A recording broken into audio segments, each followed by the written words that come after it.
Favor, en la primera epístola de Pablo a Timoteo, capítulo 4. Primera epístola de Pablo a Timoteo, capítulo 4.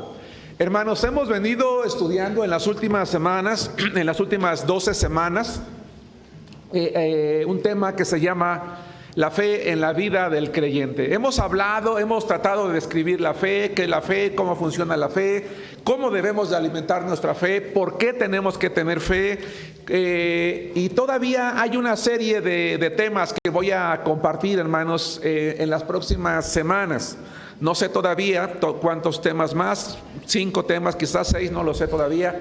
Pero el propósito, recuerden ustedes, hermanos, que el propósito de esta serie es motivarnos, animarnos, exhortarnos a cada uno de nosotros a ocuparnos precisamente en el hecho de crecer en nuestra fe, de alimentar nuestra fe. El título de la predicación de hoy, hermanos, se llama La fe que cambia vidas. La fe que cambia vidas. Y quiero hacer una pregunta, hermanos. ¿Alguno de los que estamos aquí, algún día hemos tenido la necesidad de que alguien nos dé una carta de recomendación? ¿Sí? Ok. ¿Alguien de los que está aquí algún día ha dado una carta de recomendación? Sí. ¿Cuál es el propósito de una carta de recomendación? Hablar de la persona, hablar bien de la persona, dice Alfredo también, ¿vea? ¿Qué más?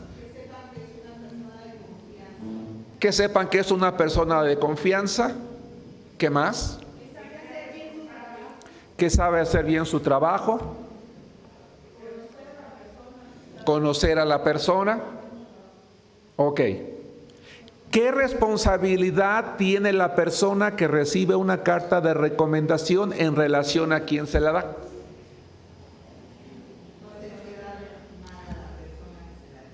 Dulce. No hacer quedar mal a la persona que se la da. Responder a la confianza que le dio, ¿verdad? El recibir una carta de recomendación. Quiero decirles, hermanos, con base en la palabra de Dios, que sin temor a dudas, una de las mayores responsabilidades que tenemos los cristianos, las personas que nos acercamos a Dios por medio de Jesucristo, es permitir que Él obre en nuestro corazón de tal manera que paulatinamente vaya transformando nuestra vida para ser semejante a Cristo Jesús, porque la vida individual de cada uno de nosotros es ante el mundo, ante la sociedad, la mejor carta de recomendación. Tu vida y la mía es la mejor carta de recomendación que el mundo puede ver, leer y escuchar respecto a Dios. Eso es una gran responsabilidad. Mi vida es una carta de recomendación ante el mundo y ante la sociedad en la que vivimos, hermanos, respecto a Dios. Lo que el mundo vea en mi vida, escuche de mi boca, vea en lo que yo hago, es la opinión que va a tener de Dios. Y por ende, o por consecuencia, de la iglesia. Por eso es que el título de la predicación de hoy se llama La fe que cambia vidas. Porque cuando una persona es llamada, es animada, es exhortada y por lo tanto toma la decisión de aceptar a Cristo en su corazón como Salvador personal, es una persona en la que invariablemente en la medida que ella se disponga a permitir que el Espíritu Santo obre en su vida, la va a ir transformando, la va a ir cambiando. Una fe que cambia vidas, entonces, hermanos, punto número 1, es una fe que nos hace ejemplares. Con base en 1 Timoteo capítulo 4, versículo 12, vamos a aprender, aquellos que no lo sabemos, vamos a recordar, aquellos que en algún momento de la vida lo hemos leído y lo hemos escuchado, quizás a través del tiempo, la enseñanza que Pablo le da a un pastor, o más bien le recuerda a un pastor. Y es interesante saber que 1 Timoteo capítulo 4 versículo 12 es la exhortación de un pastor a otro pastor, porque si esta exhortación es para un pastor, significa entonces que es para todos nosotros. Que el pastor es alguien que no debería de olvidar el ser una persona ejemplar, pero que entonces implícitamente toda la congregación no debemos de olvidar también que la fe es una fe que cambia vidas y que nos hace ejemplares. 1 Timoteo capítulo 4 versículo 12, hermanos, leo la palabra de Dios que dice así: ninguno tenga en poco tu juventud, sino sé ejemplo de los creyentes en palabra, conducta, amor, espíritu, fe y pureza. Dice Pablo, ninguno tenga en poco tu juventud, sino sé ejemplo. Y por eso tomé esa frase, nos hace ejemplares. Sé ejemplo de los creyentes en palabra, conducta, amor, espíritu, fe y pureza. Si ustedes, hermanos, leyeron conmigo el verso, Pablo habla de fe. Estamos hablando de fe en esta serie de predicaciones. Pero ¿por qué Pablo no simplemente dijo sean ejemplos de fe? O no simplemente le dice a Timoteo, sé ejemplo de fe, sino que rodeó esa fe, hermanos, de una serie de condiciones adicionales. Porque no simplemente se trata de tener fe. Si tener fe fuera todo, hermanos, pues entonces yo no tendría ninguna responsabilidad de que mi vida fuese transformada. Yo no tendría ninguna responsabilidad en preocuparme lo que la gente ve o deja de ver en mí. Simplemente yo diría, yo tengo fe en Dios y lo que la gente ve en mi vida no les importa porque es mi vida y yo con mi vida hago lo que yo quiero. No. Cuando Pablo le escribe a Timoteo, habla de otras características que ustedes y yo, hermanos, debemos de tomar en cuenta. Y la primera, hermanos, característica dentro de esto que nos hace ejemplares, que acompaña a la fe, es la palabra. Dice Colosenses, dejen a un lado Timoteo, más tarde yo estaré solamente recordándolo. Colosenses capítulo 4, hermanos, versículo 6. En este pasaje de la Biblia, Dios nos enseña que es importante para Dios la manera en la que nosotros hablamos. Es importante para Dios la manera en la que nos expresamos. Seamos o no cristianos, a Dios le importa cómo hablamos. Porque habemos personas que vamos por el mundo, ¿verdad? Clamando a Dios. Y Diosito, ayúdame. Y Dios mío, escúchame. Y Señor, esto y el otro. Pero nuestras palabras muchas veces son tan vulgares, son tan horribles, son tan feas, que nosotros mismos como adultos no las aprobaríamos en un niño. Pero nosotros, lamentablemente, muchas veces nuestra boca está llena de ese tipo de palabras y con la misma boca pretendemos clamar a Dios. No es así. Dice la palabra de Dios, sé ejemplo en palabra. Dice Colosenses 4:6, sea vuestra palabra siempre con gracia. Y añade, sazonada con sal, para que sepan o sepáis cómo debéis responder a cada uno. Yo les invito, hermanos, a que escuchen la serie de predicaciones que estoy impartiendo los días miércoles. En las últimas semanas he estado hablando de las emociones. Y este miércoles prediqué un sermón que se llamó La inteligencia emocional del discípulo. Y yo les comentaba que una persona, un creyente, que no ha permitido que Dios moldee sus emociones, que no tiene el control de sus emociones, es una persona que va a actuar, que se va a dejar llevar por las emociones y va a terminar perdiendo el control. ¿Qué es inteligencia emocional? Decía yo el miércoles. Es la capacidad de conocernos a nosotros mismos en nuestras emociones. Es la capacidad de controlarlas. Es la capacidad de no dejarnos llevar por ellas. Es la capacidad de reconocerlas en las demás personas para que mis relaciones interpersonales no se vean afectadas. Y entonces yo decía en la predicación del miércoles que una persona que ha permitido que Dios, por medio de su Espíritu Santo, tome el control de sus emociones, y ya tiene el control de sus emociones, también tiene inteligencia verbal. La inteligencia verbal es la capacidad de no abrir la boca simplemente por abrirla.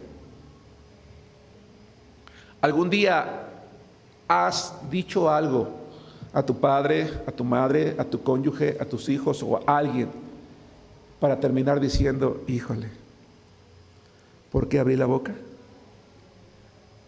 Diciendo, ¿por qué le dije esto? ¿Y le has lastimado? ¿Y le has ofendido? Corrijo, ¿y le he lastimado? ¿Y le he ofendido? ¿Y he dejado en él o en ella una marca en su corazón que muchas veces es difícil de borrar? Hermanos, hay palabras que no se borran de la mente y del corazón con un simple lo siento. Con un simple, pues es que tú me provocaste, perdóname, pero pues es que ¿por qué me provocas? Como dicen por allí, ¿no? Si me conoces, ¿para qué me invitas, no? Y nos justificamos de esa manera. Y decimos, tú me entiendes, o sea, yo sé que tú me entiendes. O sea, no lo hice a propósito, ¿verdad que está bien?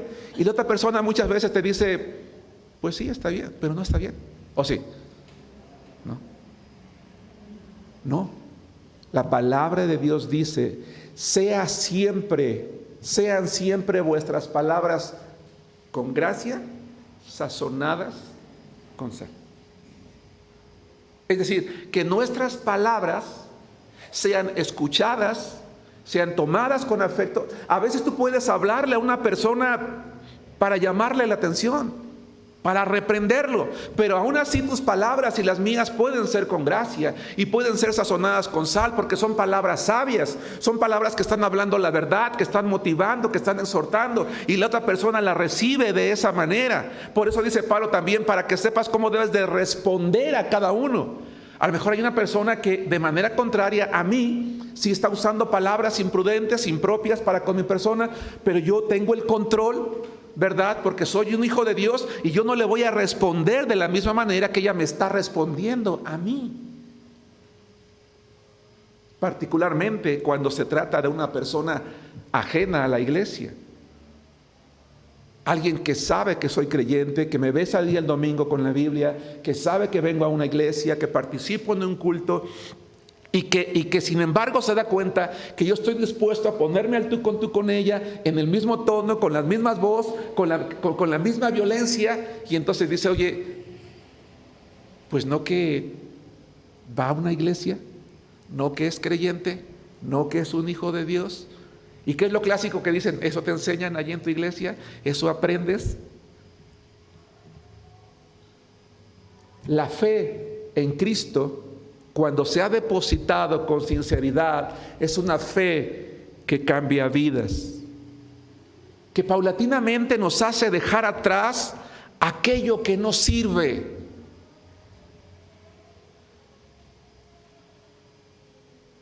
Yo no sé si en algún momento, hermanos, ustedes han comprado, no sé, se me ocurre una fruta y se ha quedado por días allí en el canasto o en el refrigerador, y de repente esa fruta pues empieza a perder color, empieza a perder sabor y se empieza a pudrir, hermanos. No sé si les ha pasado, ¿no?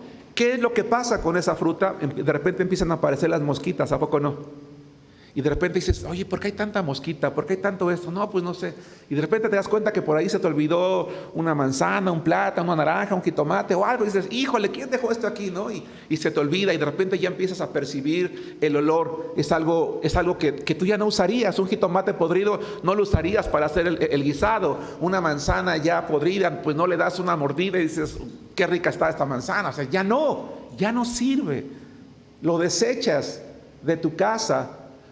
Máxime si tienes más frutos, porque dices, si la dejo allí, se va a empezar a corromper lo demás, va a empezar a contagiarlo. ¿Estamos de acuerdo? Vamos a ver lo que dice Efesios capítulo 4, versículo 29 respecto a las palabras. Hermanos, la fe es indispensable en la vida de toda persona para acercarse a Dios. Dice la Biblia que sin fe no podemos agradar a Dios. Yo no puedo pretender clamar a Dios si no tengo fe en Él, si no confío en Él. La fe entonces es lo que sustenta la relación o la comunión entre una persona y Dios. Sin fe es imposible agradar a Dios, así que quien se acerca a Dios, dice la palabra del Señor, debe de creer que le hay, que Él es poderoso. Pero para acercarme a Dios, hermanos, yo tengo que cuidar qué tipo de persona soy en cuanto a mis palabras, cómo hablo. Dice Efesios capítulo 4, versículo 29. Hace rato dice, tus palabras siempre deben de ser con esto. Ahora Efesios 4, 29 dice, ninguna palabra corrompida salga de vuestra boca. Ninguna palabra corrompida salga de vuestra boca, sino la que sea buena para la necesaria edificación, a fin de dar gracia a los oyentes. Llamo su atención a la primera frase, ninguna palabra corrompida. ¿Qué significa la palabra corrompido, hermanos? Podrido. Literalmente la palabra corrompido significa podrido, sucio, sin valor. Algo que no utilizarías para nada y que tendrías que desechar, porque si no, va a corromper lo demás. Cuando yo permito que mi boca, ¿verdad?, que mis palabras sean palabras podridas, corrompidas, cuando yo me estoy descuidando en mi relación con Dios de tal manera que mi vocabulario está siendo de esa manera, no solamente es como si estuviera saliendo un mal aliento de mí, sino que voy a contaminar mi cuerpo, mi espíritu. No sé si me explico, hermanos, si tengo la capacidad de comunicar lo que quiero. ¿Sí? Por eso dice la palabra de Dios, no hay excusa, que no salga nada de tu boca. Si va a salir una palabra, dice, la que edifique a la otra persona, la que le sea buena, que tenga gracia en la persona que te escucha. Yo decía hace rato, tú puedes ser fuerte con alguien y llamarle la atención, pero no tienes por qué decir groserías. No tienes por qué maldecirla, no tienes por qué ofenderla, no tienes por qué lastimarle. Y si tú un día tienes que llamar la atención de alguien y lo haces con la palabra, lo haces con firmeza, lo haces con respeto, así seas muy duro, esa persona te va a decir, gracias. Y hasta un día alguien te va a decir, híjole, ahora sí me diste duro, pero lo necesitaba y te lo agradezco. ¿No es cierto? Porque las palabras fueron con gracia.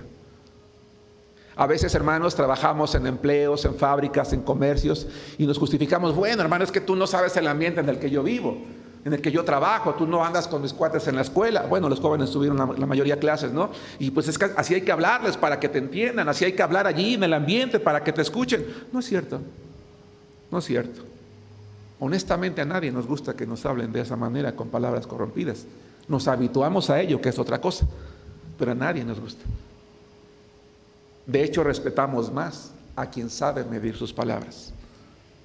Por eso es que la fe que cambia vidas dice que debemos de ser ejemplares. Y entonces, por consecuencia, si somos ejemplares en palabra, vamos a ser ejemplares en conducta. Dice la palabra de Dios, hermanos, en Efesios, allí están en Efesios 4, retrocedan con sus vistas al versículo 1. Voy a pedir a las damas, a todas las damas, que busquen Efesios capítulo 4, versículo 1, y a todos los varones, Filipenses capítulo 1, versículo 29. Damas, Efesios 4, 1. Si no les molesta, si lo pueden hacer, pónganse de pie para que lo lean conmigo. Si se quiere quedar sentada, no pasa nada, no hay ningún problema. Pero vamos a leer Efesios capítulo 4, versículo 1. Como decimos siempre, con esas voces angelicales y hermosas, ¿verdad? Así como cuando le hablas a tu esposo, hermoso esposo, guapo, inteligente, vente a comer, ¿verdad? Si con dulzura, vamos a leer este versículo. ¿Por qué se ríen, hermanas? Dice Efesios 4, 1, dice, yo pues, preso en el Señor, os ruego que andéis como es digno de la vocación con que fuisteis llamados. Tomen asiento, gracias. ¿Qué significa esa palabra digno? Se puede traducir como a la altura. Dice el apóstol Pablo a los Efesios, yo pues, preso en el Señor, les ruego que anden, que vivan, que se comporten a la altura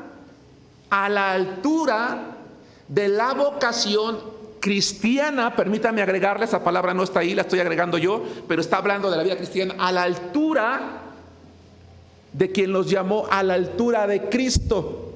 Yo decía hace rato que cuando una persona da una carta de recomendación, el recomendado tiene la responsabilidad de dejar bien a la persona que le firmó la carta. Entonces nosotros debemos de vivir a la altura de Cristo. Nuestra conducta debe ser a la altura de lo que somos, hijos de Dios. Porque esa debe de ser nuestra vocación. Debe de ser nuestra forma de vida. Y esta palabra se repite en Filipenses, hermanos varones, de la misma manera. Vamos a leer con voz fuerte Filipenses capítulo 1 versículo 27. Pónganse de pie también si me hacen favor, si no tampoco no pasa nada. Filipenses 1, 27, ¿estamos listos? Dice la palabra de Dios: solamente que os comportéis como es digno del evangelio de Cristo, para que o sea que vaya a veros o que esté ausente, oiga de vosotros que estáis firmes en un mismo espíritu, combatiendo unánimes por la fe del evangelio. Otra vez, dice que esté a la altura. Gracias, no, siéntese. Otra vez la palabra. Dice, como es digno a la altura del evangelio de Cristo.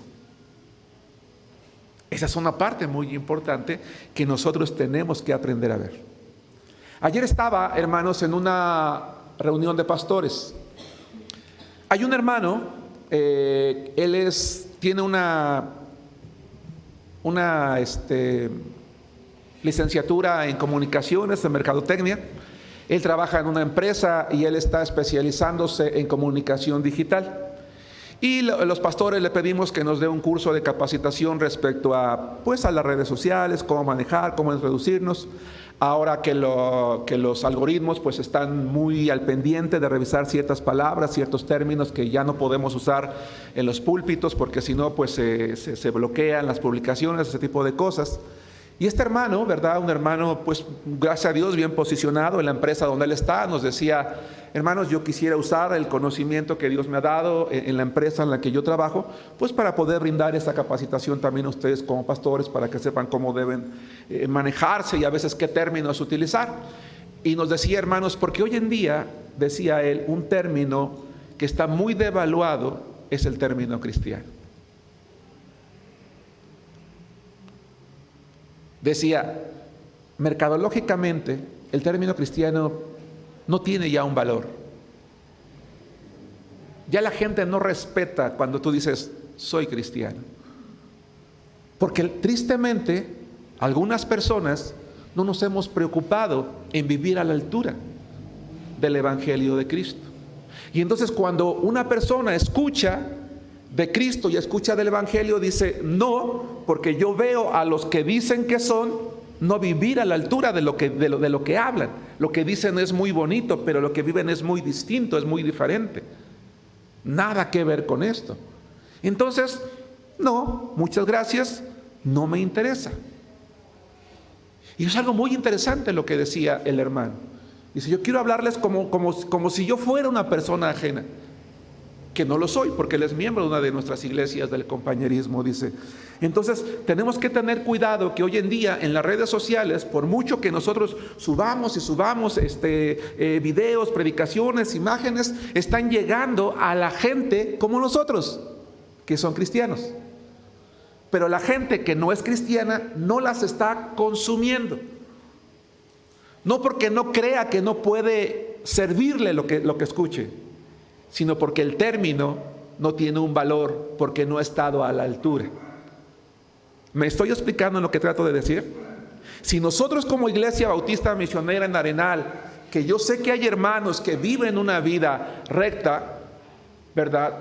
Hago el llamado a aquellos que nos hemos quedado atrás y que a lo mejor no hemos hecho ese esfuerzo, que todavía no estamos caminando en la voluntad de Dios para que vivamos a la altura. Porque si hemos depositado la fe en Jesús cambia vidas. No es simplemente tener fe, es lo que hablo, es cómo me comporto, pero también es amor. Y no voy a hablar del amor entre hermanos ni del amor a las personas. Dice, si no es ejemplo, en palabra, conducta amor. Vamos a 1 de Juan capítulo 5 versículo 3. Este pasaje probablemente hable del amor entre hermanos. No voy a hablar de eso. Probablemente hable del amor a las personas. Tampoco voy a hablar de eso, aunque seguramente lo incluye. Sino que en mi opinión, debido a las características en las que está rodeada y a la persona a la que se le está dirigiendo, es altamente probable que Pablo se esté refiriendo al amor a Dios. Al amor a Dios. Dice primera de Juan capítulo 5 versículo 3, vamos a leerlo todos juntos, o todos los que ya lo hayan encontrado, fuerte. Dice así: pues este es el amor a Dios, que guardemos sus mandamientos, y sus mandamientos no son gravosos. Dice Juan, hermanos, que los mandamientos de Dios, dice, no son gravosos, no son difíciles, no son complicados. Pero la verdad, hermanos amados, es que muchos de nosotros muy probablemente hemos sentido carga por los mandamientos de Dios y se nos ha hecho difícil, y tal vez en algún momento de la vida le hemos cuestionado a Dios: ¿por qué tantas reglas? ¿Por qué tantas normas? ¿Por qué tantos mandamientos? ¿Por qué tantas cosas? La palabra de Dios dice en el Nuevo Testamento que los mandamientos de Dios no son gravosos, es decir, que no debería de ser difícil la vida cristiana, no debería de ser complicado para nadie. Pero entonces la pregunta es: si la vida cristiana no debería de ser complicado porque de acuerdo a lo que dice Dios, sus mandamientos no son gravosos, entonces ¿dónde radica el problema? El problema radica en el hecho de que probablemente yo como cristiano no estoy amando a Dios de tal manera que guardar sus mandamientos me sea sencillo. ¿Sí me explico? Cuando uno ama a alguien, recorre las distancias, hace sacrificios, hace lo necesario con tal de mostrar el amor. Un discípulo, un cristiano, hermanos, una persona que ha depositado su fe en Cristo y que puede ser calificado como un cristiano, debe de ser ejemplo en amor, en el amor que tiene hacia Dios. Y entonces cuando se encuentran los mandamientos de Dios, se da cuenta que no es difícil. Señor, tú me pides que ore, voy a orar. Me pides que sirva, voy a servir. Me pides que haga esto, haga lo otro, haga aquello. Lo voy a hacer porque te amo. Y por eso hay hermanos que notamos, que vemos, que disfrutan la vida cristiana, disfrutan la comunión, disfrutan la iglesia, disfrutan servir. Y uno se pregunta: ¿cómo le hace ese hermano? ¿Que él no tiene nada que hacer en su casa? ¿Que él no tiene trabajo? ¿Que él no tiene responsabilidades? A lo mejor él lo hace porque no tiene nada que hacer, pero yo tengo muchas cosas que hacer. Y cuando le preguntamos, resulta que tiene igual o más que nosotros. Pero entonces, ¿por qué lo hace? Es porque ama a Dios. No lo tengo en mis notas, hermano Eloy, Deuteronomio 30. Les suplicaría que vayan conmigo a Deuteronomio capítulo 30, porque me parece que este versículo, Deuteronomio capítulo 30, es muy adecuado, porque muchas veces no solamente le añadimos el hecho de que no es gravoso, sino que es muy complicado de tenerlo. El título de la predicación de hoy, hermanos, se llama La fe que cambia vidas. Y la fe que cambia vidas nos hace ejemplares en palabra, en conducta, en amor hacia Dios. Dice Deuteronomio capítulo 30, versículo 11. Si no lo ha encontrado, escúchelo, no hay problema, no pasa nada. Dice: porque este mandamiento, está hablando Moisés, porque este mandamiento que yo te ordeno hoy no es demasiado difícil para ti, ni está lejos. Dice: no está en el cielo, para que digas: ¿quién subirá por nosotros al cielo y nos lo traerá y nos lo hará oír para que lo cumplamos? Ni está al otro lado del mar, para que digas: ¿quién pasará por nosotros el mar para que nos lo traiga y nos lo haga oír a fin de que lo cumplamos? Versículo 14: porque muy cerca está de ti la palabra, en tu boca y en tu corazón, para que lo cumplas.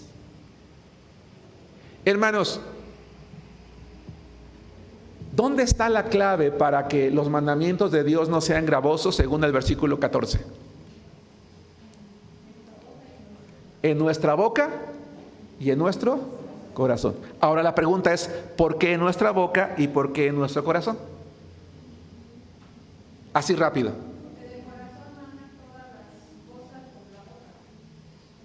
Sí. Algo más, un poquito más. ¿Quién más? ¿Por qué de la boca y el corazón? Muy cerca está de ti la palabra, en tu boca y en tu corazón, para que lo cumplas.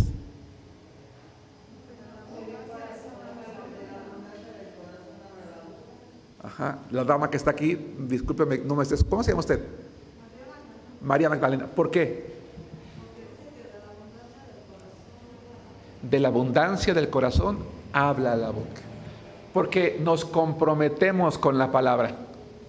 Yo con mi palabra digo lo que voy a hacer o no, y con el corazón, si es algo firme, lo cumplo.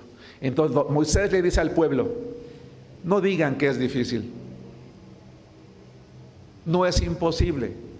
Si en tu corazón decides amar a Dios, ningún mandamiento va a ser difícil ni gravoso.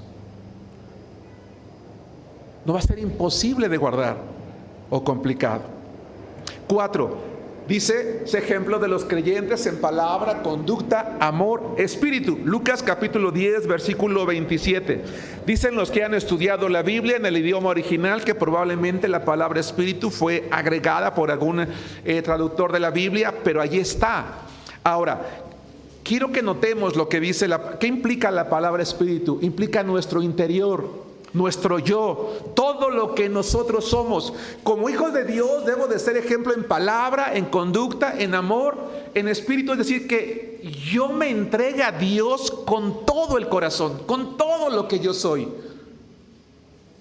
con una realidad absoluta, con todo mi ser.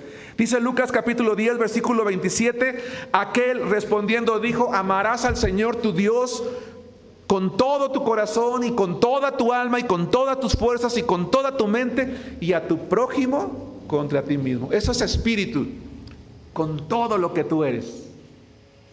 Esa comunión del Espíritu de Dios con el tuyo esté conectado, esté animado, y entonces tú digas, Señor, yo soy tuyo completamente. Fe. Acompáñenme a Hechos capítulo 11, versículo 24. Entonces hablamos de espíritu, vamos a hablar de fe. Ahora bien, quiero decirles una cosa, hermanos. Esa palabra que usa Pablo cuando le escribe a Timoteo, fe, no es tanto fe en cuanto a creer, sino es fidelidad. Atención, no tanto es que esté llamando a Timoteo a tener fe. La palabra fe se puede traducir según el contexto como creer, pero también como fidelidad. Y en este contexto, la motivación de Pablo es a ser fiel, a ser constante, a ser permanente. Hechos capítulo, perdónenme, ¿les dije Hechos o Hebreos? Hechos 11:24. Dice la palabra de Dios, porque era varón bueno y lleno del Espíritu Santo y de fe, y una gran multitud fue agregada al Señor. ¿De quién habla? De Esteban, ejemplo de fidelidad a Dios. Aquí está siendo lamentablemente martirizado, ¿no? Muriendo, siendo apedreado. Ese tipo de fidelidad. Pero quiero que vayamos a Hebreos 10:23, hermanos. Hebreos 10:23, 24 y 25, un pasaje que conocemos, pero quiero hacer énfasis, de hecho, en la primera frase. Hebreos 10:23 dice, mantengamos firme sin fluctuar la profesión de nuestra esperanza, porque fiel es el que prometió. Hermanos, ¿qué significa fluctuar? Que hoy sí quiero y mañana no. Hermanos, una de mis oraciones como pastor, hermanos, es que la iglesia en Arenal esté compuesta por hermanos. En la semana estaba yo aquí orando a Dios, una oración que cotidianamente le hago al Señor. Señor, trae hambre espiritual a la iglesia. Que nuestra iglesia tenga hambre de ti, sed de ti. El deseo de buscarte, de clamarte, de obedecerte, de honrarte, de servirte. Que no estemos satisfechos si no estamos teniendo comunión contigo. Que nada nos mueva de nuestra fe, que nada nos haga tropezar, que nada nos haga retroceder, que no fluctuemos. Que a pesar de cualquier cosa, a pesar de cualquier adversidad, a pesar de cualquier circunstancia, yo sea fiel, que la iglesia sea fiel a tu casa, sea fiel a Cristo. Porque, hermanos amados, tiene que llegar el momento en el que nada nos debe de mover de nuestra relación con Dios, de nuestra paz con Dios, de nuestra comunión con Él, del estar aquí en su casa, en el templo, en la casa de Dios. De verdad que tiene que llegar la hora, y gracias a Dios por los que sí lo hacen, que nos esforzamos en que nada nos haga retroceder. Hablando de fluctuar, hermanos, honestamente yo he fluctuado últimamente, no respecto a la fe, sino en cuanto a tomar una decisión. Yo comentaba hace unas semanas que es mi deseo ya retomar el tener clase, el tener predicación, un servicio más completo como en antaño, pero de repente que si el COVID sube, que si baja, que si hay que estar al pendientes, que porque a lo mejor en octubre se viene una nueva ola, que hay que cuidarse, y entonces digo, híjole, ¿lo hago, no lo hago? Me pongo el cubrebocas, no me lo pongo el tapete, no lo pongo. O sea, como que estamos viviendo en la zozobra, ¿a poco no, hermanos? Estamos viviendo en la zozobra, en ese sentido.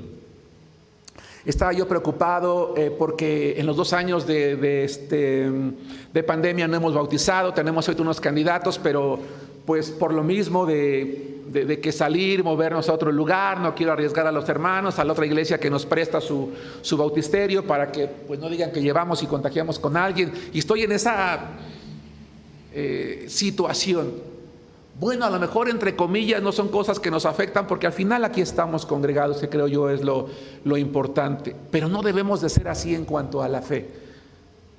Dice el autor de Hebreos, que no sabemos quién es: mantengamos firme sin fluctuar la profesión de nuestra esperanza, porque fiel es el que prometió. Dios es fiel. ¿Recuerdan ese pasaje que dice que aunque nosotros seamos infieles, Él permanece fiel, porque Él no puede negarse a sí mismo?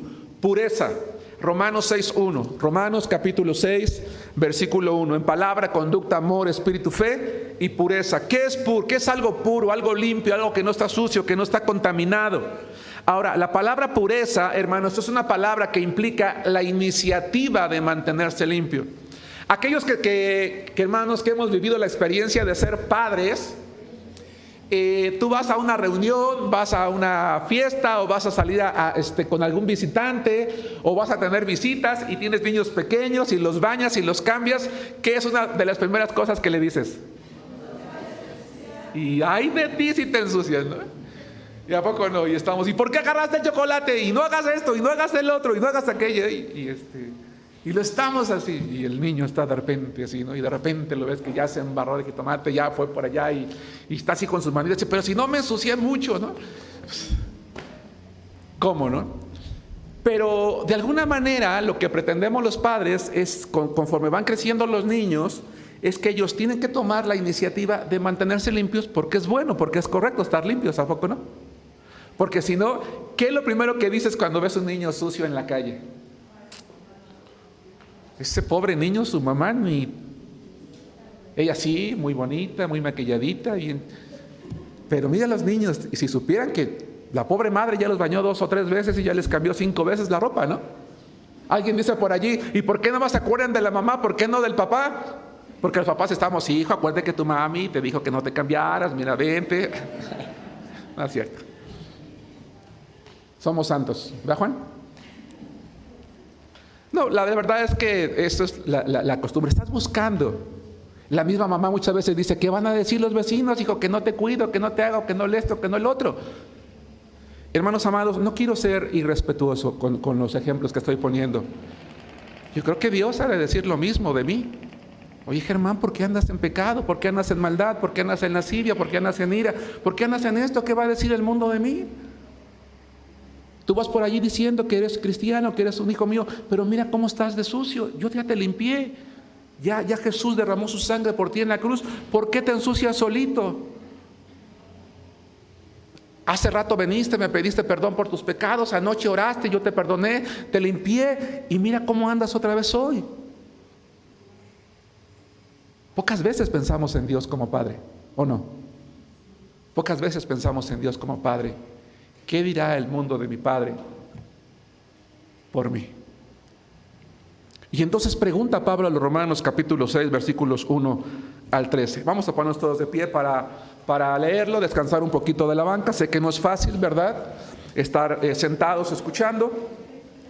Vamos a leerlo. Me les agradecería si lo leen conmigo, Romanos 6, 1 y 2, y posteriormente el 12 y el 13. ¿Sí me explico? Primero 6, 1 y 2. Dice la palabra de Dios: ¿qué pues diremos? ¿Perseveraremos en el pecado para que la gracia abunde?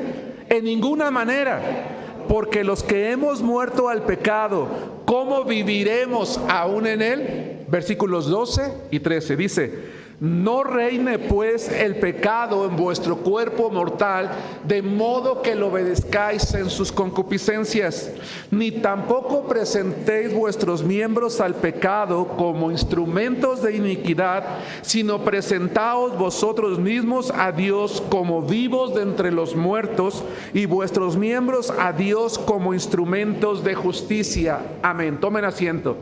Dice Pablo, fíjense lo que dice Pablo. Total, si oro a Dios, si peco ahorita, oro a Dios al rato y pues Él me perdona.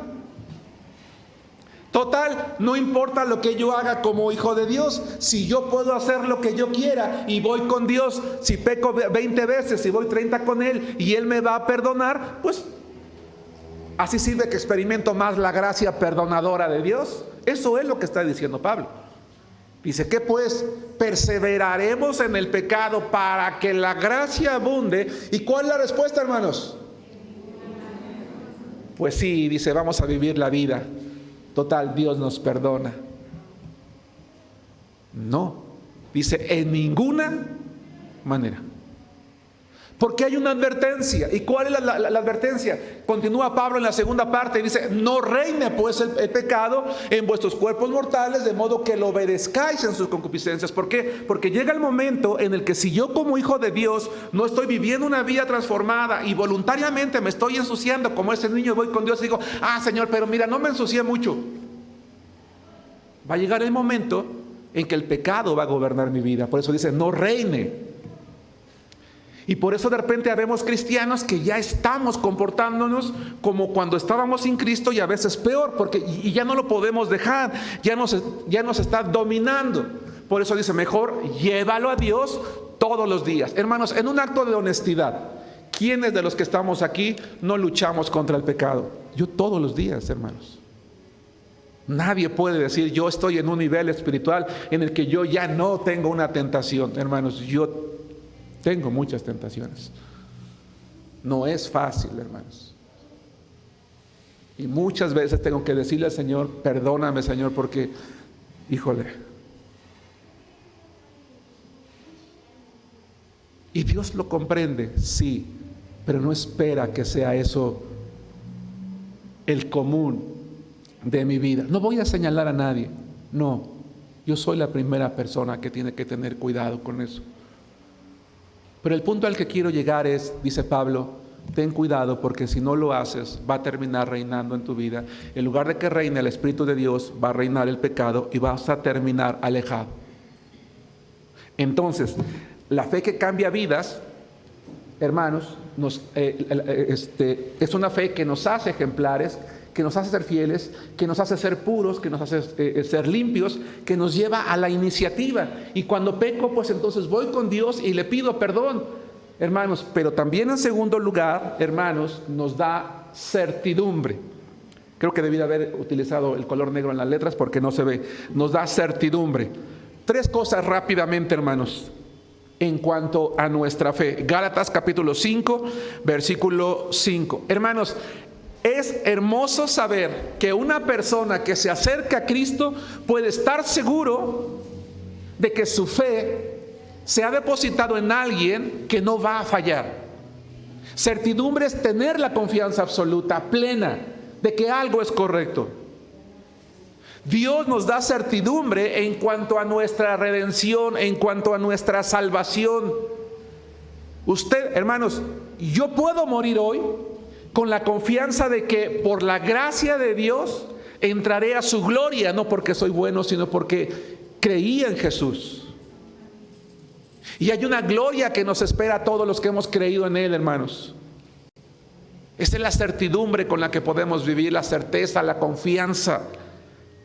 ¿Y saben de dónde proviene eso? De la fe.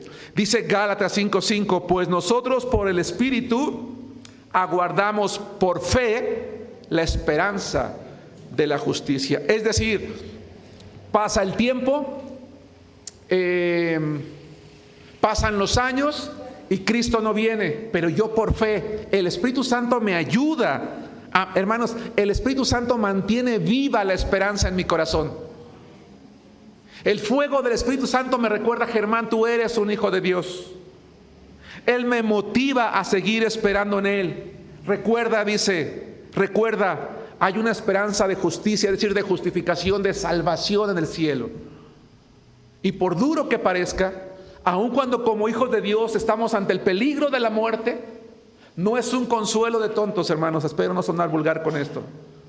El saber, hay una redención que me espera el Señor. Gracias, hermano. Yo tengo fe y tengo confianza en Dios porque me espera su presencia, y allí estaré con Él mejor.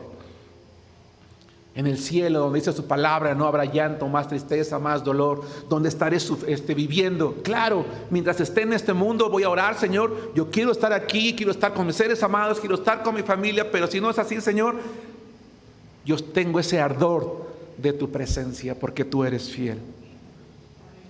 Y dice la palabra de Dios, no lo voy a leer, hermanos, ya consumí demasiado tiempo. Cuando Pablo le escribe a Timoteo, dice: echa mano de la vida eterna. Cuando ya no tengas nada de qué agarrarte, cuando ya se te haya acabado todo en tu oración, echa mano de la vida eterna.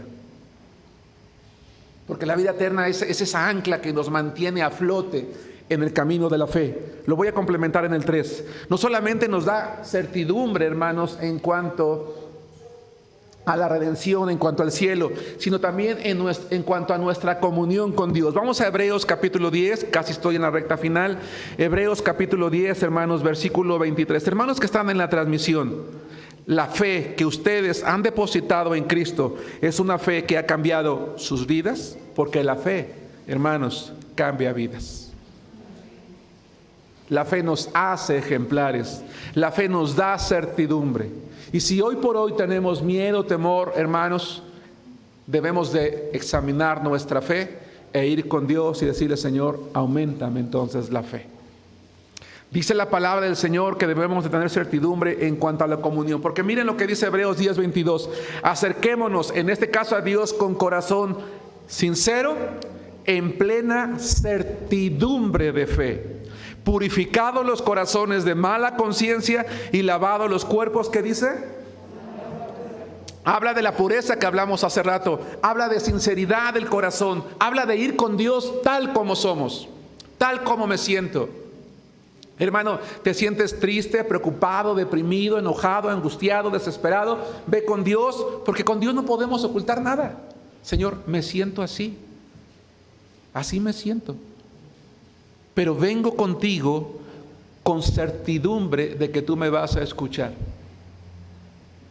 Hermanos, ¿qué me garantiza que yo le marque por teléfono hoy al secretario de Gobernación, a la jefa de gobierno o al presidente de la República que me va a tomar la llamada?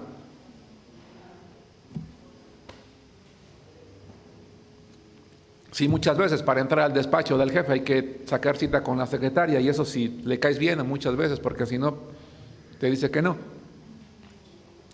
Una regla para los hermanos que trabajan en oficina, hermanos: estar bien con las secretarias, y las puertas siempre van a estar abiertas con los jefes, de veras. Pero el punto no es ese, hermanos. El punto es, cuando yo voy a Dios, no necesito tocar una puerta porque ya está abierta. Yo puedo acercarme a Él con plena certidumbre. ¿Pero de qué, hermanos? De fe. Señor, vengo contigo porque sé que tú puedes ayudarme.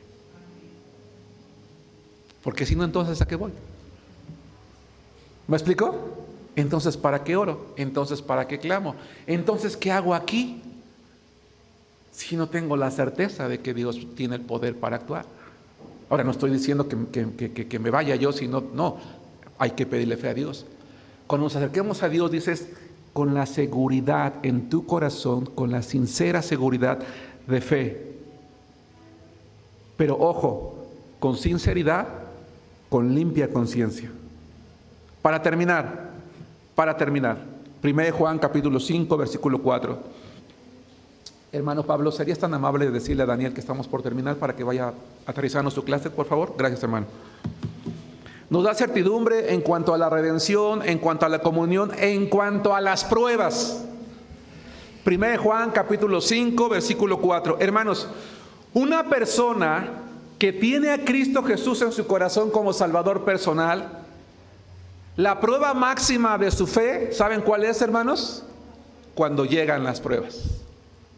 La prueba máxima de su fe es cuando la vida se viene abajo. La prueba máxima de su fe es cuando empieza a desestabilizarse su situación económica, financiera, emocional, familiar. Es allí cuando hay que probar la fe. Y es en ese momento cuando más seguros debemos y podemos estar.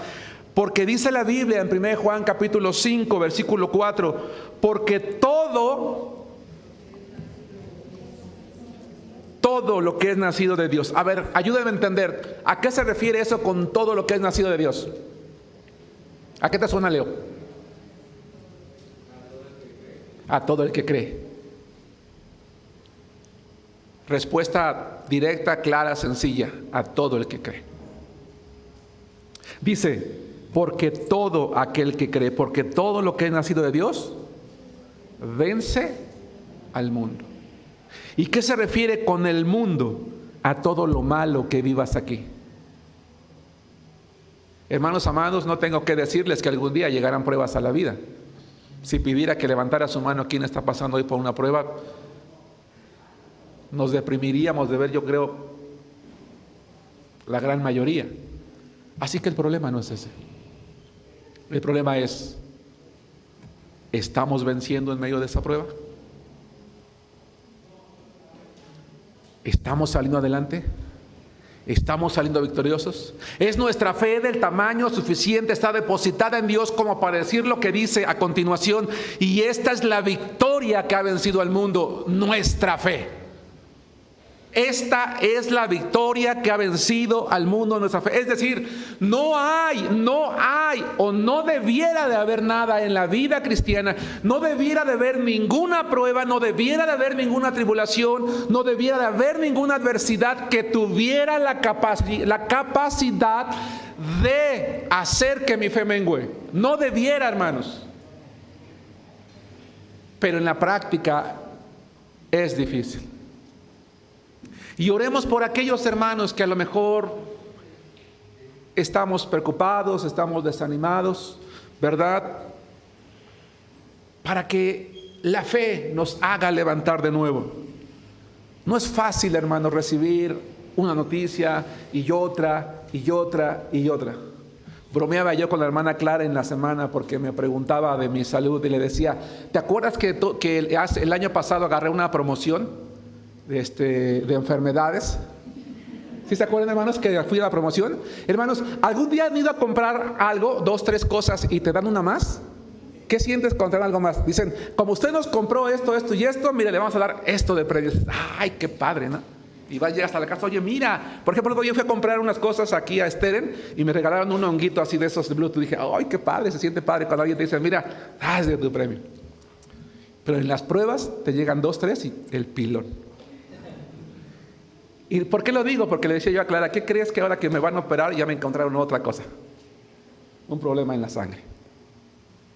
¿El pilón? ¿Verdad? ¿Qué le hacemos? Bueno, Dios ha decidido que es la manera en la que Él va a probarme. Oren por mí. Gracias a Dios. Gracias a Dios. Yo pensé que ya era momento de atenderme a otra cosa pendiente que tengo todavía, acuérdense, ¿verdad? Dije a mi esposa, ya voy a poder atenderme el otro que tengo pendiente, que es lo de mi artrosis. Pero ahora me dice el doctor, tenga cuidado porque esto le puede generar un problema, esto y el otro, Dijo, bueno, el pilón. Bueno, no es fácil decirlo, pero hay que emocionarse también. Recibí ese honguito con mucho gusto, hermanos. Suena bien bonito. Bueno, pues todo aquello que Dios nos da es para que suene más hermoso su poder en nosotros. Por eso hace rato me atreví a orar cuando me tocó orar por ti, José Luis. Y yo le dije a Dios que cualquiera que sea el resultado sea para la gloria de Dios. Yo sé que esto no puede decir mucho a tu corazón, porque no es fácil lo que estás pasando. No es fácil. Un cáncer, hermanos, no es fácil. Hay mucho riesgo en la vida de nuestro hermano. Pero dice su palabra, y quiero terminar con Romanos 8:37, que sé que la sabemos de memoria, pero quiero que lo leamos todos juntos para que recordemos lo que Dios quiere hacer de nosotros como sus hijos, de aquellos que tenemos fe. Porque dice la Biblia que todo lo que es nacido de Dios vence al mundo. Todo lo que es nacido de Dios vence al mundo. Y si tú y yo somos hijos de Dios, podemos vencer cualquier cosa que vivamos en el mundo. Pero lo que ha vencido al mundo no es José Luis, no es Germán, no eres tú. Es nuestra fe. Esto es lo que ha vencido nuestra fe. Y por eso dice Pablo, hermanos, en Romanos capítulo 8, versículo 37, y con esto termino y dejo el tiempo a quien estaba dirigiendo, dice, todos juntos: antes, en todas estas cosas somos más que vencedores por medio de aquel que nos amó. Dice la palabra de Dios, cuando el apóstol Pablo escribió a los Corintios, dice que el Señor nos lleva de triunfo en triunfo. Qué maravilloso es el Señor, hermanos. Porque si Él nos lleva de triunfo en triunfo, lo que yo debo de esperar y puedo esperar, y mi hermano y todos los que estamos aquí podemos esperar, es eso, la victoria. Todo lo que vivamos, hermanos, nos va a llevar a experimentar la victoria de Dios, la misericordia de Dios. Y que así como recibí ese honguito con gozo, entonces voy a recibir esto también. Quiero detener mi boca para no decir algo, hermanos. Decía mi hijo Daniel otra vez, ya ves, papá, por orar por las pruebas ya llegaron. Yo le decía a Dios, si es la manera, Señor, en la que quieres forjar un carácter mejor, hazlo. Pero cuando veo en su palabra que la fe nos va a hacer experimentar la victoria de Dios, hermanos, ¿a quién no le gusta experimentar la victoria? ¿Quién no participa en algo para ganar? ¿No es lo más hermoso ganar? Tenemos una fe, hermanos, que nos puede hacer ganar en cualquier cosa que haya en el mundo. Pero para eso debemos de vivir una fe que cambia vidas. Que Dios los bendiga, hermanos.